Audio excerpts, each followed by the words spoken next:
ఎలక్షన్లు దగ్గరకు వస్తున్నాయి. ఈసారి మంచి చూసి గెలిపియాలరా. తమ్ముళ్ళు ఈసారి నేను సర్పంచ్ పోటీ చేస్తున్నా, మీరు ఓటేసి నన్ను గెలిపియాలి. గెలిపిస్తాం గానీ మాకేమైనా ఉందా మరి? గెలిస్తే అన్ని ఉంటాయి. అది కాదే, మాకేమైనా బీరు బిర్యానీ ఉందా అంటున్నా. నేను రూపాయి ఖర్చు పెట్టకుండా గెలిచి నిస్వార్థంగా మీకు సేవ చేద్దాం అనుకుంటున్నా. అవన్నీ కాదే, మంచి రెండు బీర్లు బిర్యానీ ఓటుకు 2000 ఇస్తే వేస్తావు. సరే, మనలకు ఏం కావాలో దగ్గరుండి చూసుకో. అన్న, పనులు మంచిగా నడుస్తున్నాయా? మంచిగా నడుస్తున్నాయి అన్న, నీ వల్ల నాకు ఇల్లు వచ్చింది. ఇప్పుడైతే నువ్వు హ్యాపీ కదన్నా. మన ఊర్లో యువతను గెలిపించి మంచి పని అయింది. ఇలాంటి మంచి పనులు ఇంకా చెయ్యు. సరే సరే అన్న. అరే, మన ఊళ్ళో సర్పంచ్ మంచి పనులు చేస్తున్నంట. మన గల్లే కూడా సమస్యలు ఉన్నాయి కదా, చెప్పి చెప్పించుకుందాం. పర్యా దర్రా పోదాం. పర్యా అన్న. నమస్తే అన్న.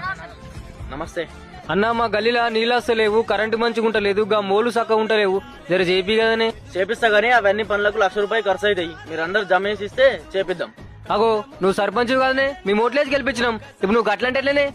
నాకు ముఖ్యం కేసిరా ఓట్లు. మీరు ఆ రోజు బీరు బిర్యానీలు తీసుకోలేరా? మరిగా పక్క గెలిలు మంచి చేసినావు, బాబాని గెలిపించినావుగా. ఆయన దగ్గరికి నేను ఓటు అడుగు పోయినప్పుడు ఏమన్నాడో తెలుసా మీకు?